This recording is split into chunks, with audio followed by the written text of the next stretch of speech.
We're meeting two of the rarest iguanas on Earth this week on the Nature Center YouTube channel.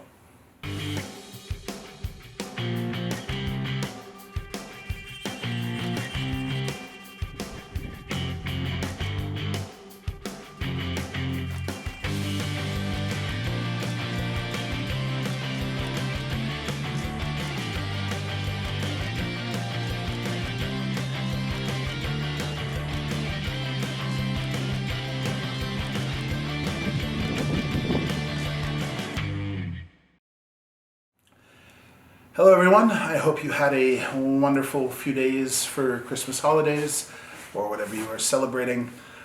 We are gearing up for the new year and enjoyed a few days with friends and family, but now it's back to the grind, doing shows.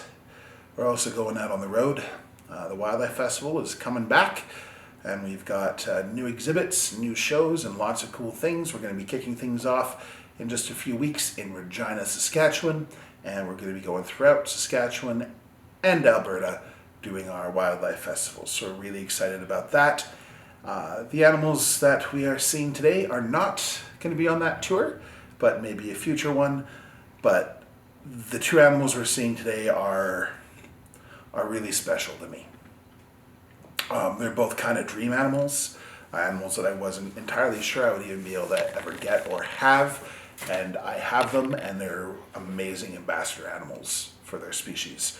So we are meeting two critically endangered iguanas, and we're starting with the Fiji banded iguana, which, as the name implies, found in Fiji, and named because of these blue bands and markings, but only the males have those. The females are solid green. So that is a great example of sexual dimorphism, of how they look different.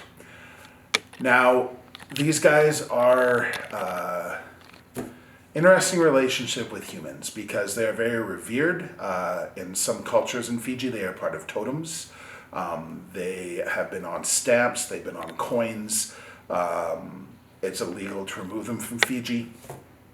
But unfortunately, humans have also caused a lot of problems with these iguanas. They have been hunted as a food source. That is completely illegal, but poaching does still happen. Habitat loss is massive with these guys, destroying the forests they call home for agriculture, for housing, things like fires and things like that. Natural disasters have also destroyed their homes. And the introduction of animals to the islands that don't belong there. Competing with goats. I know that sounds like an odd thing to be competing with, but just the space that goats take up and the plants that they eat is very similar to what the plants of the Fiji banded iguanas eat. Also, humans have introduced rats and mongoose and feral cats to Fiji, and those are all animals that will dig up nests and eat the eggs, eat the babies, and can even kill a full-grown adult Fiji banded iguana. So most of their problems come from humans. The most successful breeding program in the world is actually the San Diego Zoo, which is the first place I ever saw one of these, and I immediately became smitten because these are absolutely breathtakingly beautiful lizards. They're one of the only iguanas that are found away from South and Central America, Mexico, or the Caribbean. They don't get huge like other iguanas, and they're stunning animals. So I became completely smitten with them. And I'm sure that happens to a lot of people that see them at the San Diego Zoo or other facilities. But unfortunately, if you're American, it is actually illegal to have a Fiji banded iguana outside of a zoological facility.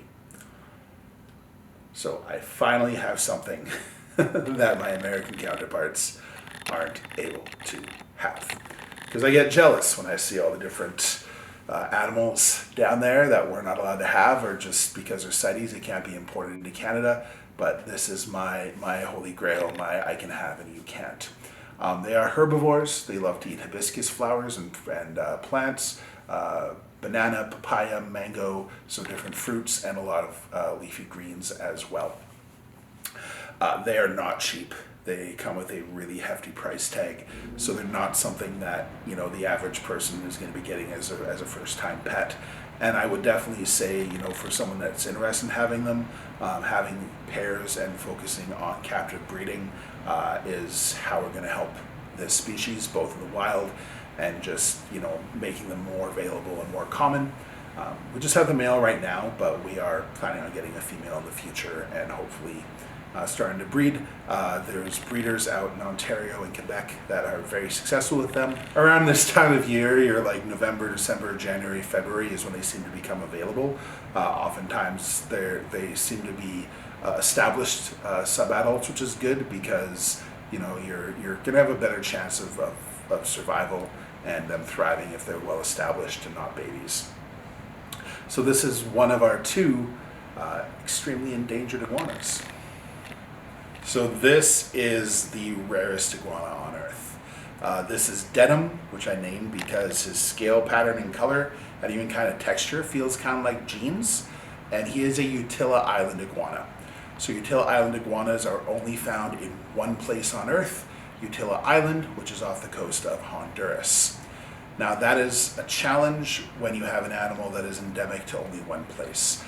We see a lot of examples where we've been able to bring animals from other places back to where they originally lived. Two good examples of that is bison used to be in Banff National Park. They went extinct there, they were overhunted, they've been brought from other place. And wolves in Yellowstone Park, they were hunted to extinction in Yellowstone, but were alive and thriving in other places. So they brought wolves from other places and introduced them to the park. But when an animal is only found in one place, you can't go somewhere else and get them. You see this with reptiles like the Fiji banded iguana, Solomon Island monkey-tail skinks, Hog Island boas. That is a big challenge. And like the Fiji banded iguana, the reasons why these guys are critically endangered is entirely because of people. Again, because of habitat loss, because of being hunted for food, and because of the introduction of rats and cats and dogs.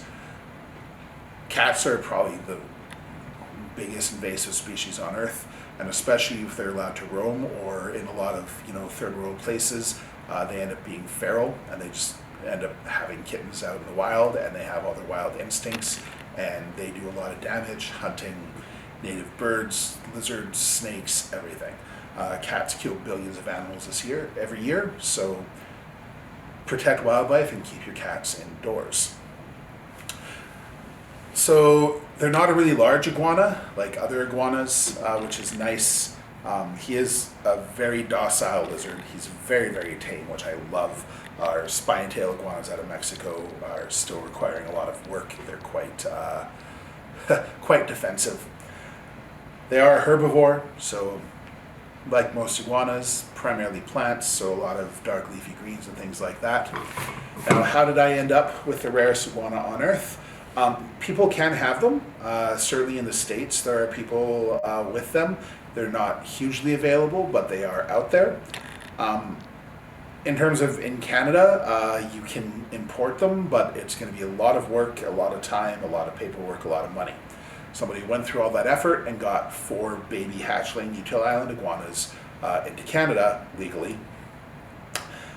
And the problem is as hatchlings, you have no idea what they are. Ended up being 3 boys and 1 girl. Now, not only does that not work for breeding, but males are territorial and they will fight. You cannot keep male iguanas together, period. Any of the species, spiny tails, rhinos, greens, the boys are gonna fight. He didn't really have space for 2 bachelors that were gonna fight over the girls, and so Denim here ended up with someone I know who contacted me and said, hey, I want this animal to be an educational ambassador. I want him to teach people about animals, about endangered species. I don't want him to just end up being in someone's living room. And I went, absolutely. How do you resist something like that?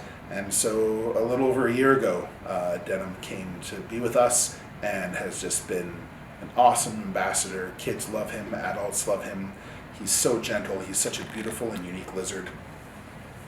I actually didn't know these guys existed until I saw one at a zoo in London, England. And fortunately, multiple zoos in Europe and a few in the US are working with them as part of the species survival plan, hatching out babies, releasing them, trying to keep genetic diversity in captivity so that hopefully we can boost their numbers and get them off the endangered species list. So that is it. That is our last video for 2022, ending things with hopefully a little bit of hope with these guys and the Fiji banded iguanas coming back, and you know, don't tell my other animals, but definitely two of my favorites.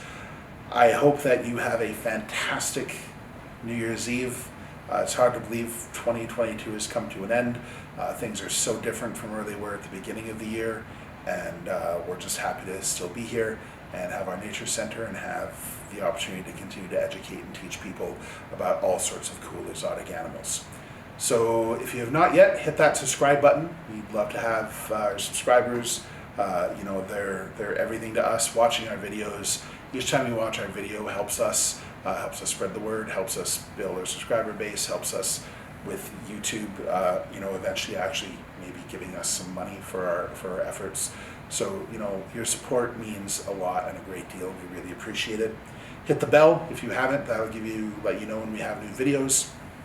And you can also see our videos first as a patron. So check out our Patreon as well as our websites and social media down below. You can find out more about how to support us, and if you're in Calgary coming to visit Calgary, how to come and see us. So once again, Happy New Year. We'll see you in 2023.